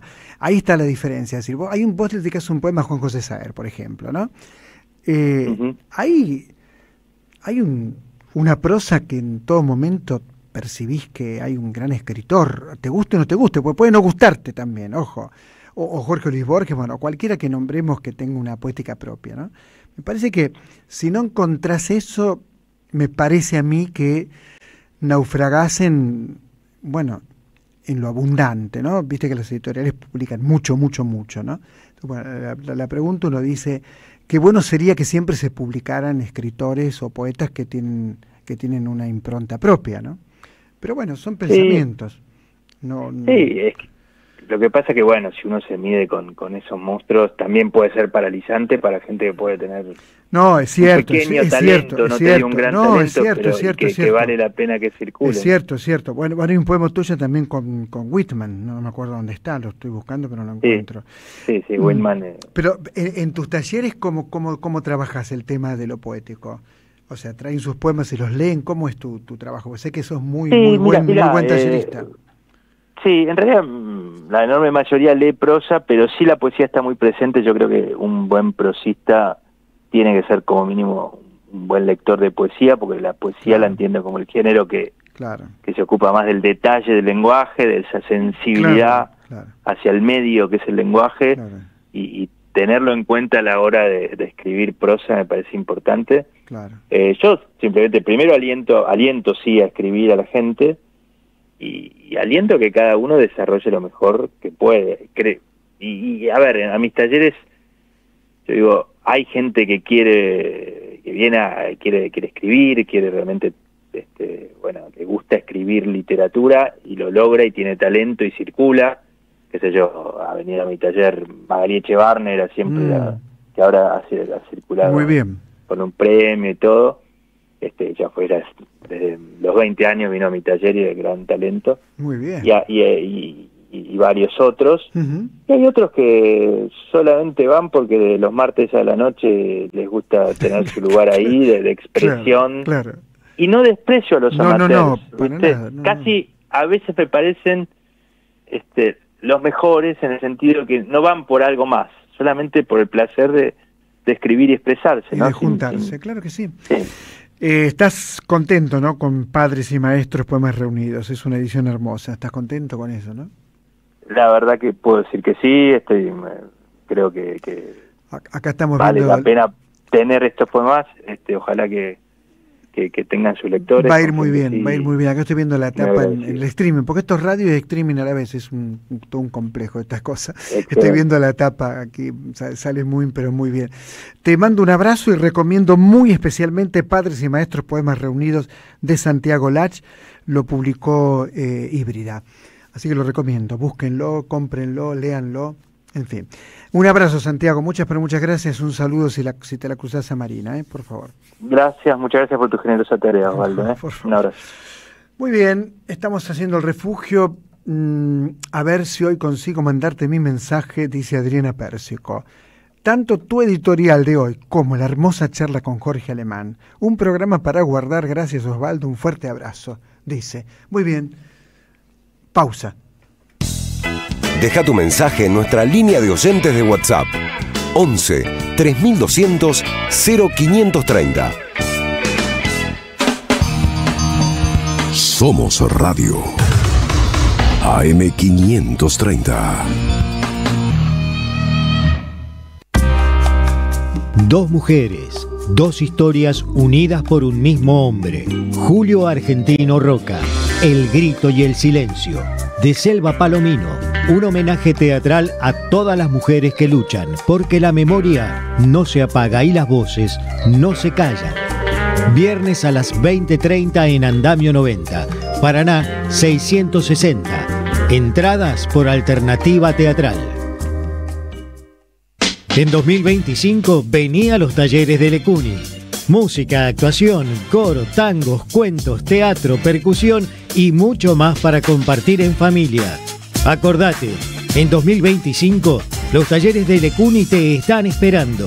Informes e inscripción, informes.ecuni@gmail.com y seguinos en Facebook, Espacio Cultural Nuestros Hijos, y en Instagram, @ecuni.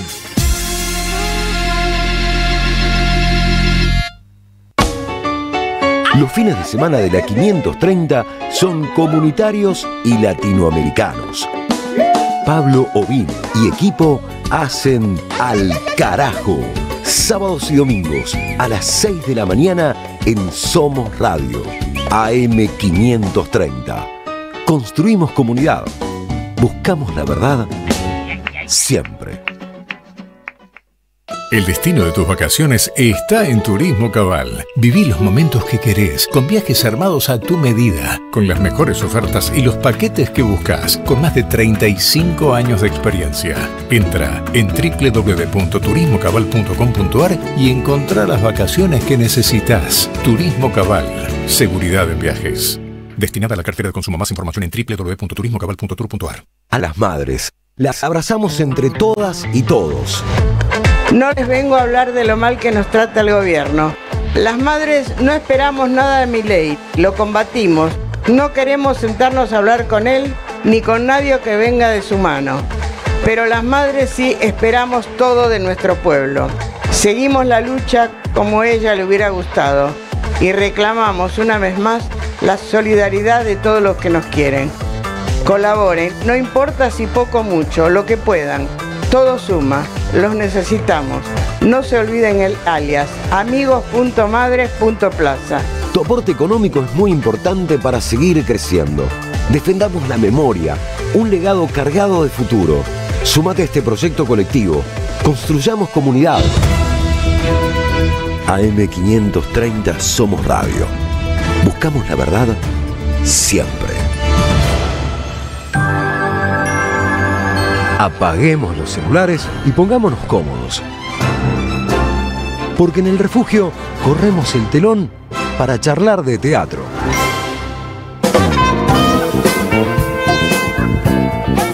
Y cómo nos gusta hablar de teatro, cómo nos gusta hablar de teatro. Bueno, y llegó la columna de la gran Larisa Rivarola, que va a hablar de los habitantes. ¿Es cierto eso, Larisa? Muy cierto. ¿Cómo estás, Osvaldo? Buenas noches. Muy bien. ¿Pero vos la viste en 2 veces o en una? En 2 veces, en 2, porque ¿no? cada vez son 2 capítulos, son 4 capítulos en total. Esto en el Callejón. Esto, no, cambió de estuvo en el teatro, Callejón, ahora cambió, claro, para no marear, está en un teatro, Ramírez de Velasco y Scalabrini Ortiz. Contanos todo. Mira, es interesante en principio una miniserie teatral. Son 4 episodios, en cada función se dan 2, o sea, en una función ves capítulos 1 y 2, y en otra función ves capítulos 3 y 4. La acción de esta miniserie transcurre en la Guerra Civil Española. Digamos, el argumento, si se quiere, la historia, aborda 3 hermanos que son asesinados por soldados falangistas y un judío ruso asesinado en uno de los pogroms de lo que fue la segunda ola de pogroms a principios del siglo XX, en lo que en ese momento era el Imperio Ruso, ¿no? Bueno, estos 4 personajes son los habitantes, pero son interpretados por un solo actor, que es José Lovela. La particularidad que tienen, digamos, la anécdota que hace que se desarrollen las diferentes acciones, es que esta muerte violenta por la que atraviesan estos personajes les otorga, de alguna manera, un poco mágica, el don de, es decir, les brinda la habilidad de habitar los cuerpos de los vivos en determinados momentos. Y en esa particularidad, lo que van a buscar estos personajes es ir rumbeando por la historia, intentando torcer la historia que nosotros conocemos.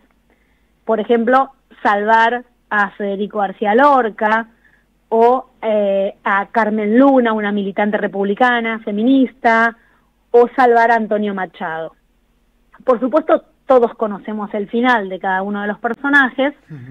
Yo lo que quiero rescatar de esta obra, que tiene 2 cuestiones para mí muy valiosas y muy conmovedoras. La obra mezcla en este único personaje-intérprete, actor-intérprete, mezcla teatro y narración oral. Desarrolla la cuestión narrativa de una manera, además, me parece necesaria con algunas cuestiones que vos mencionaste hoy al inicio del programa. Lo primero que quiero destacar es que todas las escenas que vamos a ver en los 4 episodios, todas las acciones, los diálogos que se desarrollan entre los personajes, incluso las didascalias, las realiza este solo actor, que es José Lovela, que tiene una capacidad interpretativa y de, no solo interpretativa con el cuerpo, sino de narración oral, que es impresionante, porque en su cuerpo, en su voz, y solo cuenta con una silla y la caja negra, que es el espacio escénico, y por supuesto la puesta de luces, vemos absolutamente todo lo que él relata, lo ves. Ves o estás en el interior del auto en el que Carmen Luna y su compañero escapan. Sentís la tensión en ese escape, te envuelve la noche lluviosa y cerrada en la que bajan del auto. Respirás la idea de que en cualquier momento los detienen y los fusilan. Ves un casamiento republicano rodeado de niños, y yo te puedo garantizar que vos ves a esos niños. Qué gran actor, todo, ¿no? Qué gran impresionante. Actor, porque esto lo da él solo. Tal cual, todo está ahí. Está la madre de Antonio Machado, con su vejez, con su fuerza. Está Carmen Luna antes de morir. E incluso está el pueblo entero cuando se enfrenta a los soldados franquistas. O sea, hay los climas que va generando José Lovela en su relato y en sus cambios de acción. Te repito, digo, es un actor, una silla en una caja negra. ¿Y por qué habrá eso ya vale la pena. ¿Qué te parece? ¿Por qué habrá utilizado el formato de miniserie? Es una pregunta, ¿no? Desde la ignorancia. ¿Por qué? A mí me parece interesante cómo conecta cada uno de los episodios y cómo están conectados entre sí. Y me parece que es una manera de generar cierto corte, porque la tensión realmente es superlativa. O sea, los niveles de tensión que maneja. A mí me parece interesante esto de cortar, poder respirar, oxigenarte y viene otro episodio. Y además es una manera también interesante para mí de entrar y salir de la escena, para él. Porque hay un juego de relato, es el relato, pero después salgo y soy yo que estoy relatando. Claro, porque pues hay un doble juego. Claro, dice llueve, salió el Tal sol, cual. claro. Por eso refería a las didascalias. Está toda la indicación, que incluso te diría un poco un paso más que una didascalia. Es casi un guión, o sea, es muy cinematográfico esa parte del relato. Me parece que excede un poquito el teatro positivamente. ¿Se ven 2 días distintos o no? No sé. Sí, por ejemplo, quería aprovechar porque justo, por ejemplo, el domingo que viene pueden ver el capítulo 1 y 2, por ejemplo. Y el siguiente domingo, capítulos 3 y 4.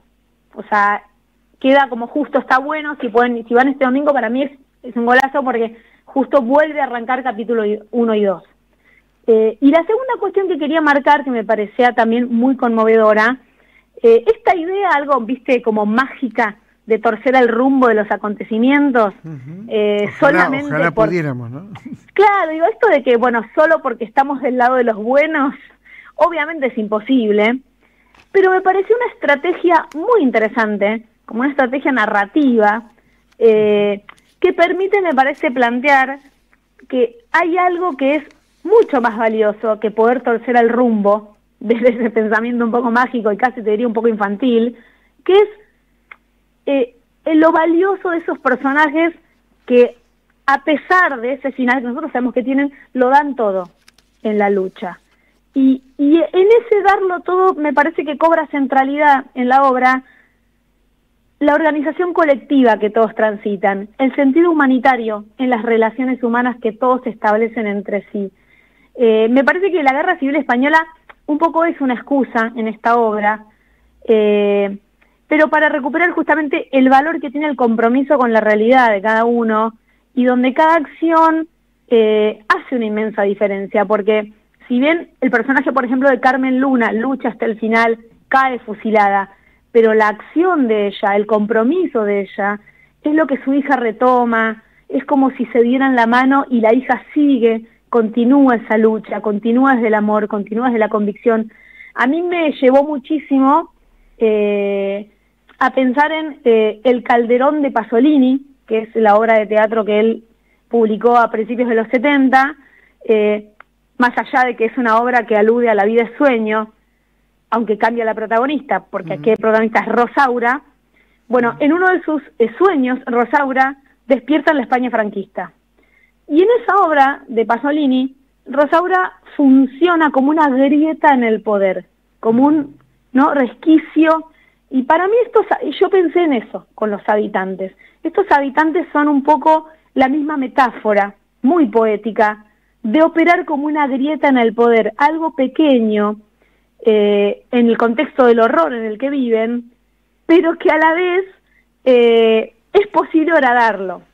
Digo, el poder, sobre todo en este contexto, pienso que es en un punto, cuando más exacerbado es, cuando más se muestra, en un punto toca un poco su mayor debilidad, porque la fortaleza del poder es ser invisible, justamente. Entonces, sí. Mi sensación es esa, son esa grieta que es necesario, me parece, pensar ahora. Perfecto. Larisa, decime, entrás por Alternativa Teatral, pueden ir este domingo. 15:30 sí. En un teatro que queda en Velasco, creo que era Araoz, sí, entre Araoz y Scalabrini. Perfecto. No se lo pierdan. No se lo pierdan. Muchas gracias. Larisa Rivarola, muchas gracias. Un besito. Chau, chau. Esto es El Refugio.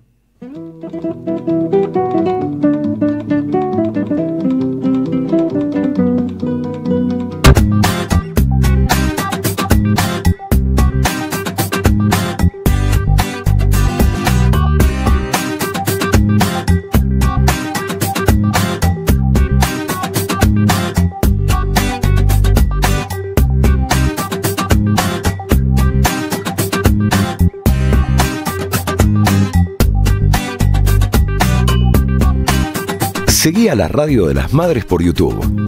Activá las notificaciones, dale like y suscríbete a nuestro canal. Somos Radio AM 530. Construimos comunidad. Buscamos la verdad siempre.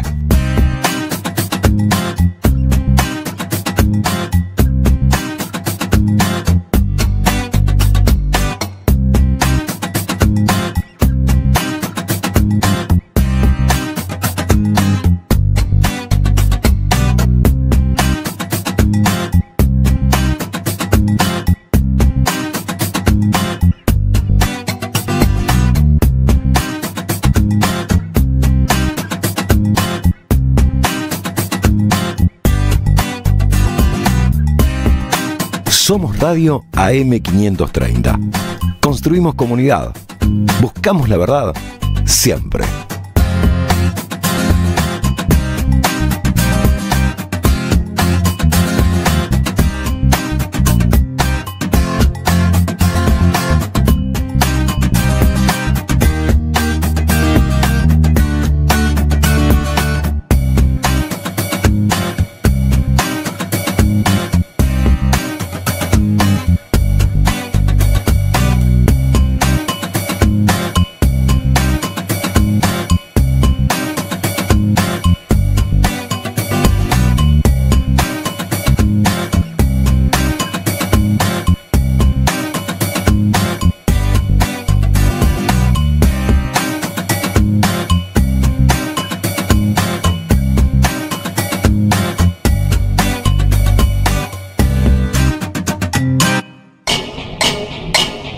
Seguí a la Radio de las Madres por YouTube.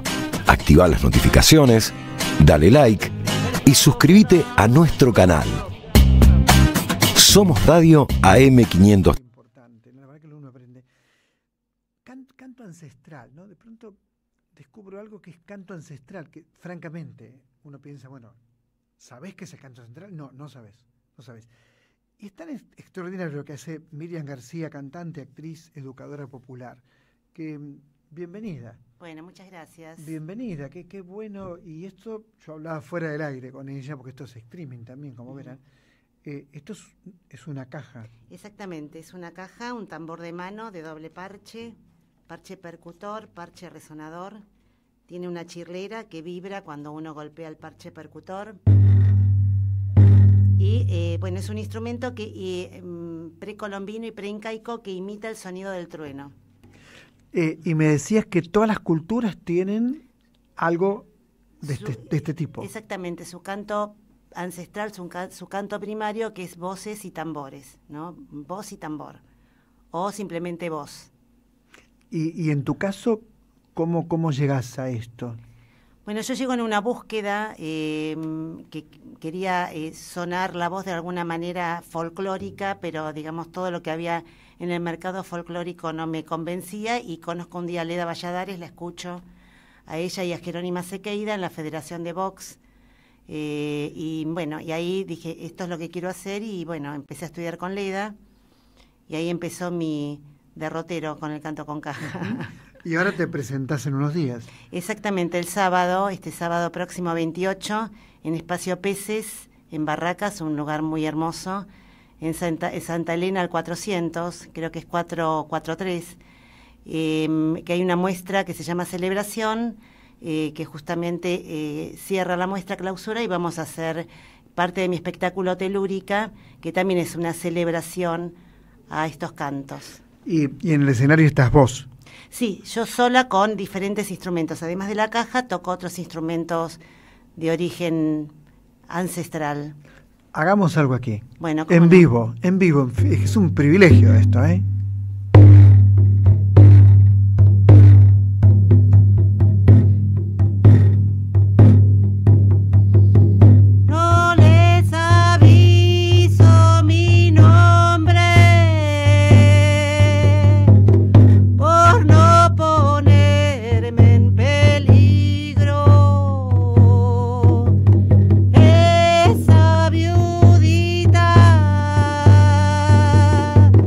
Yeah.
Qué hermoso. ¿Qué es? Esta es una vidala de La Rioja. La vidala de las 3 especies básicas del canto con caja es la más contemporánea porque tiene melodías que trajo el español, con coplas también españolas, pero con un fraseo que tiene marcas de lenguas ancestrales, ¿no? En este caso, marcas del cacán, que es una lengua que está totalmente perdida, pero al momento de cantar aparecen, ¿no? En un fraseo totalmente diferente, porque si bien se cantan en español, la forma de decirla se acentúa diferente. O sea, esto requiere un estudio muy profundo de los ancestros. Exactamente. Del nacimiento, de algo que está muy, muy, muy lejos, aparentemente, ¿no? Exactamente, es digamos, de la forma de cómo se coloca la voz, cómo colocan la voz al cantar, y también de formas lingüísticas, ¿no? A mí la lingüística es una de las cuestiones que también me llevó a explorar en estas formas de cantos, porque suenan diferentes, ¿no? Estamos hablando de algunas lenguas que están muertas o perdidas. Claro, por ejemplo, el cacán es una lengua que no quedó vestigio, solamente algunas toponimias y algunas crónicas que cuentan que era una lengua arrastrada, gutural y articulada en paladar blando. Y esos son datos que a mí me sirvieron también para descubrir dónde articulan estas comunidades al cantar, ¿no? Uh-huh. Y esto significa una manera de interpretar. Claro, exactamente, porque bueno, tiene mucho que ver con la ritualidad, porque hay una tremenda ritualidad al momento de ejecutar el tambor y la voz, que además están en tensión, están en oposición. Por ejemplo, en el folclore, el bombo, que es el instrumento más tradicional en la percusión, siempre se entra en la negra, en el golpe fuerte. En cambio acá hay una disociación entre lo que toca la caja y la voz y están todo el tiempo en tensión, porque el ejecutante está, digamos, conectado, es como un canal, un canalizador. Está conectado con los 3 tiempos de la cultura andina, con el mundo de abajo, que lo representa la caja, con el mundo de arriba, que es la voz que dibuja en el aire, para sonar en el aquí y ahora, ¿no? A ver, otra, ¿puede ser? ¿Cómo no? ¿Sí? Ahora voy a hacer una baguala, que es de las Dale. especies más antiguas.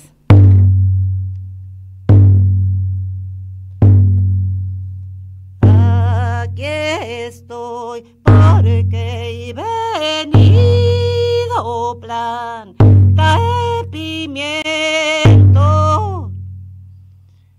porque he venido, aquí estoy, así es mi pago, nevada y viento.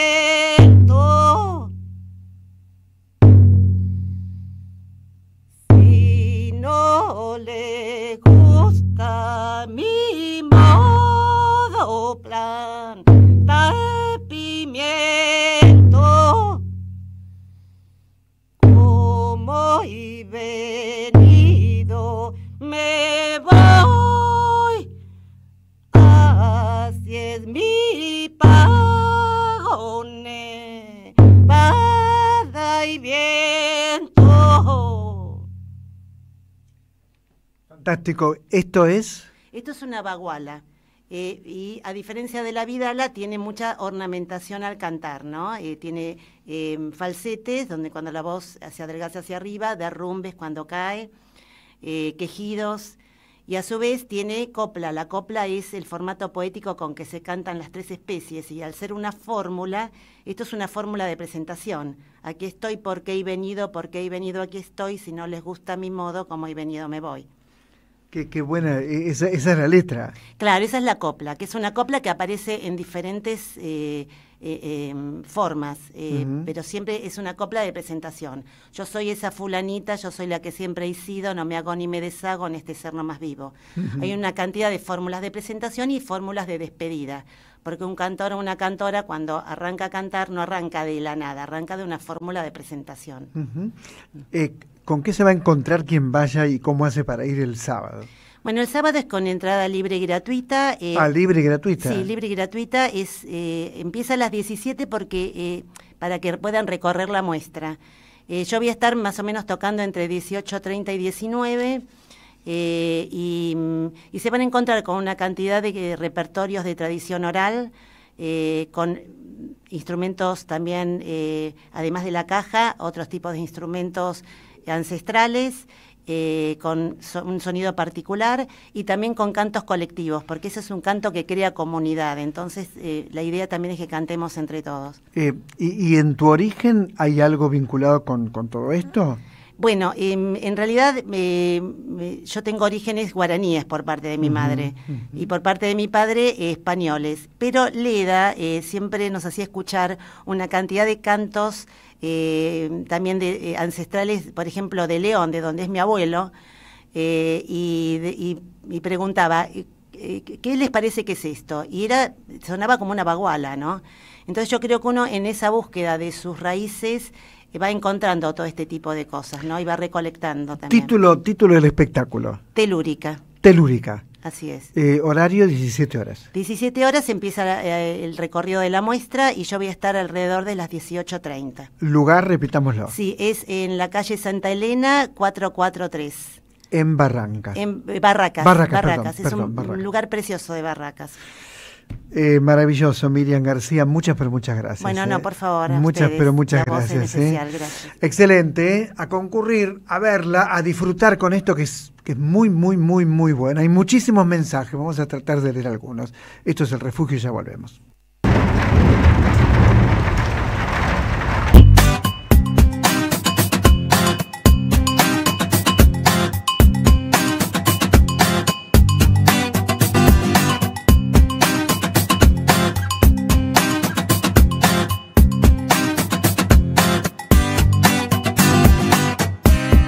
Somos Radio AM530. Construimos comunidad. Buscamos la verdad siempre.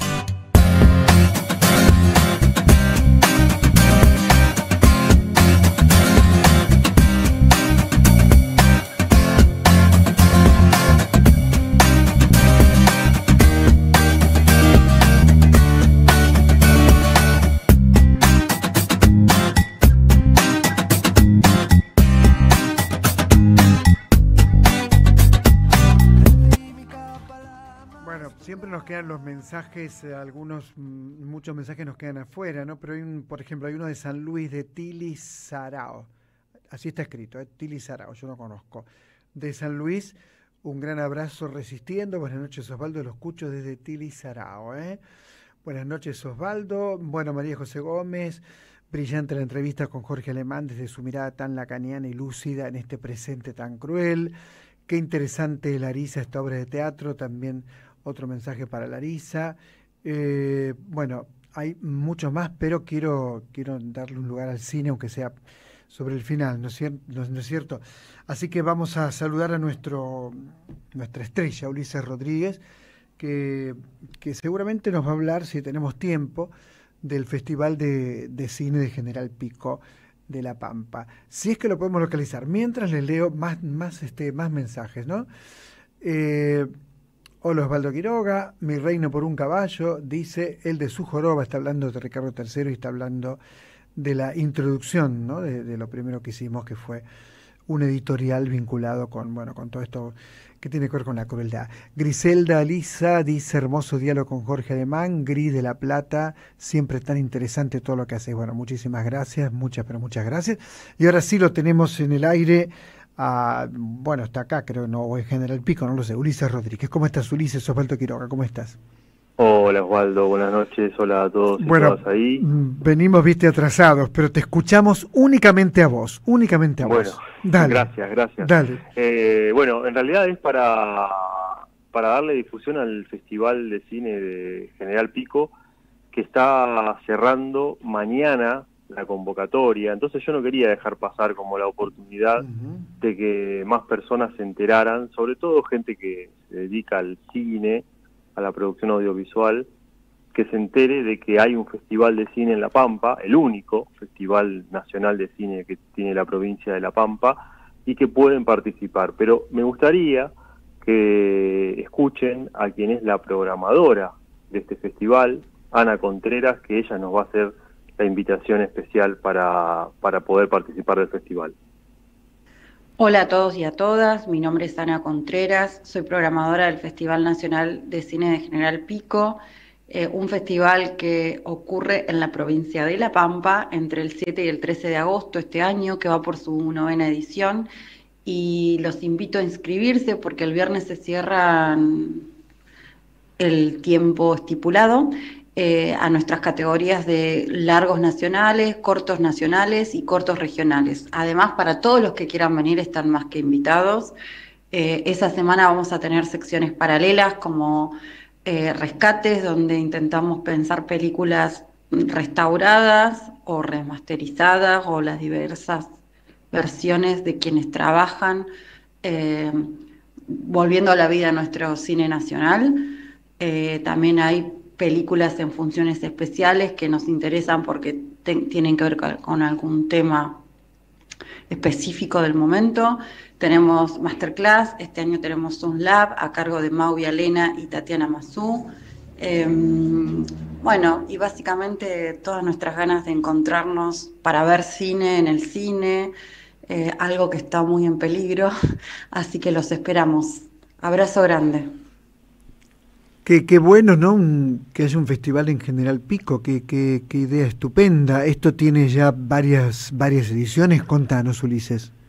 Esta es la 9ª edición del Festival de Cine, que está motorizado por la gente de la sociedad italiana. O sea, son ellos los que empezaron a generar este festival, los que le dieron creación a este proyecto de Festival de Cine en La Pampa, y vale decir que la sociedad italiana, como sucede en muchos pueblos de distintas provincias, tiene, en este caso tienen 2 salas que son un espectáculo. Esas salas son bellísimas. Yo las compararía incluso con, por ejemplo, quienes puedan conocer la sala del Teatro Coliseo Podestá de La Plata, por dar un ejemplo, ¿no? Que es bellísima, es una sala bellísima. Bueno, en La Pampa tienen 2 salas, y una de las salas tiene ese tipo de pinturas, ¿no? En el techo, por ejemplo, que uno se queda maravillado, y tiene unos telones que uno no puede creer, porque eran los viejos cines teatros, lugares de encuentro de todo el pueblo. Bueno, y cuando sucede el Festival de Cine, esos lugares vuelven a cobrar esa vida, porque, bueno, se encuentran personas de todas las edades. Lo estoy diciendo porque estuve en el festival el año pasado, entonces estoy hablando de lo que pude vivir, y se vive una verdadera fiesta, porque imagínense que 5 días o 6 días que dura el festival, para una ciudad como General Pico, que tiene alma de pueblo, donde la gente trabaja de 8 a 12, a las 12 vuelve a la casa, luego se acuesta una siestita, a las 4 de la tarde vuelve, más o menos 4 y media, 5 el movimiento, los negocios vuelven a abrir las puertas, ¿no? Después de la siesta. Entonces, tener un festival de cine en un lugar así, donde además existe la posibilidad de ver producciones realizadas por gente de La Pampa y por alumnos de escuelas secundarias de La Pampa, porque hay diríamos, unas proyecciones que se realizan para cortometrajes hechos especialmente por alumnos de las escuelas secundarias de La Pampa, lo que es riquísimo en una provincia que, en cuanto al audiovisual, está, como se dice, todo por hacerse, ¿no? O sea, es una provincia que todavía no ha dado grandes pasos, no tiene una ley de cine, por ejemplo, como puede tener Misiones. Entonces, ellos están transitando ese camino de poder pero generar. tiene dos cines, 2 salas bellísimas. No, son hermosas las salas de cine. Por eso, ¿y tienen programación todo el año? Claro, porque la sala, una de las salas se usa más que nada para obras de teatro. Claro, para teatro. Una, y la otra, para obras que muchas veces son obras que llegan desde Buenos Aires, ¿no? Que hacen recorridos por las distintas provincias, y entonces capaz que llega una obra que ha estado en cartel en Calle Corrientes, llega a uno de los teatros, y en el otro teatro, en el otro cine, funciona de modo más comercial. Entonces, supongamos, durante las vacaciones de invierno están las películas que son para niños más comerciales, pero durante el festival la sala funciona especialmente para el Festival de Cine, y es un lujo ver las películas ahí y disfrutar. Yo diría que, o sea, uno lo ve tan grande, además, con tantas butacas, con esas butacas de cuerina de los años, claro, 50, las butacas 60, antiguas.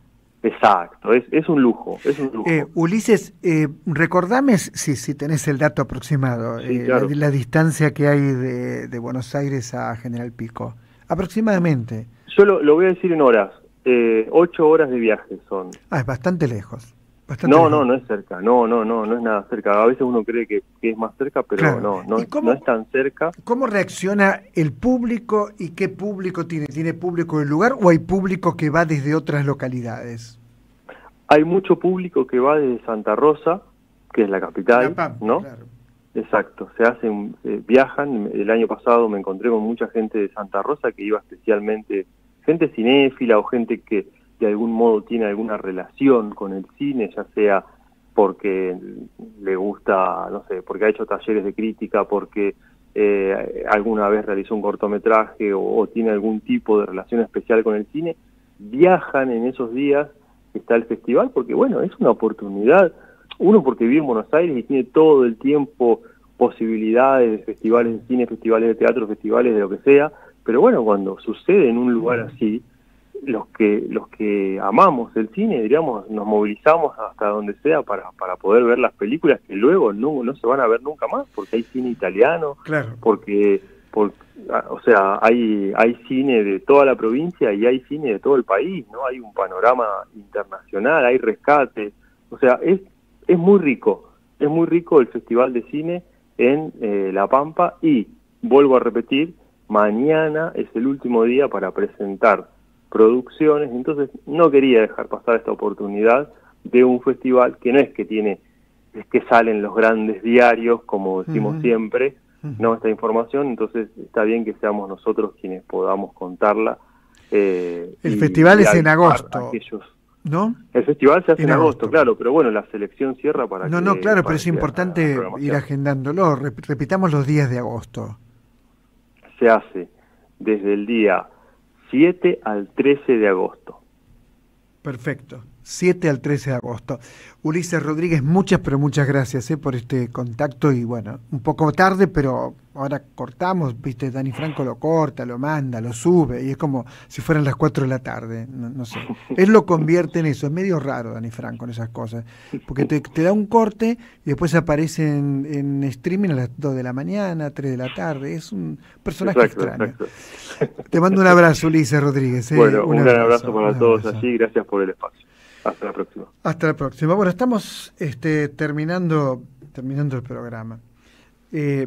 Y pensaba en este canto ancestral. ¿Cómo uno cree que uno conoce? Y te encontrás con alguien como Miriam García y te das cuenta que poco conoces, o sea, cómo hay cosas que no las pensaste nunca, canto ancestral, ¿no? Sonidos que de una u otra manera el progreso, entre comillas, los ha ido tapando, ocultando, lenguas muertas. ¿Por qué tiene que haber lenguas muertas? Las lenguas tendrían que estar siempre vivas, me parece a mí, ¿no? Entonces, cuando la escuchaba a Miriam García pensaba todo eso, y si hubiéramos tenido más tiempo, seguramente hubiéramos profundizado mucho más en el tema de esos cantos ancestrales que pugnan por nacer, y la sociedad en la que vivimos, todos, bueno, de una u otra manera los vamos sepultando, vamos diciendo para qué, por qué, ¿no? Es decir, por ejemplo, ella dijo que tenía origen guaraní por parte de su mamá, ¿no? Entonces, bueno, el guaraní es una lengua que se habla, actualmente se habla guaraní, y bastante se habla guaraní, mucho se habla guaraní, pero ¿cuántas lenguas dejaron de existir? ¿Cuántas? Hablaba con un especialista en idioma tehuelche, por ejemplo, y me contaba de grupos mínimos, pero mínimos, que todavía practican o estudian la lengua. Bueno, en la lengua está todo. Somos seres de lenguaje. Por lo tanto, sin idioma, sin lenguaje, sin lengua, no existimos. No existimos. El mundo es el mundo que podemos reconocer a través de la palabra y del cuerpo, ¿no es cierto? Pero van juntos, van realmente juntos. Se terminó el programa. Gracias a, por supuesto, Vicky, que es nuestra productora estrella, junto con Dani Franco, ¿no es cierto? No me tengo que olvidar de Victoria Nardone, Vicky Nardone le decimos nosotros. Daniel Franco, por supuesto, productor general, genio del espectáculo, sin él no sé qué haría. Tendría que laburar de algo, no me queda otra, ¿no? Operador de video, Pablo Casasola. Diseño y flyers, Paula Aguirre. Y el maestro que está allí, que es Carlos Di Mario, ¿no es cierto? Lo dije todo. Chau, nos vemos el próximo jueves 10 de la noche para hacer el refugio en esta querida radio AM530. Chau.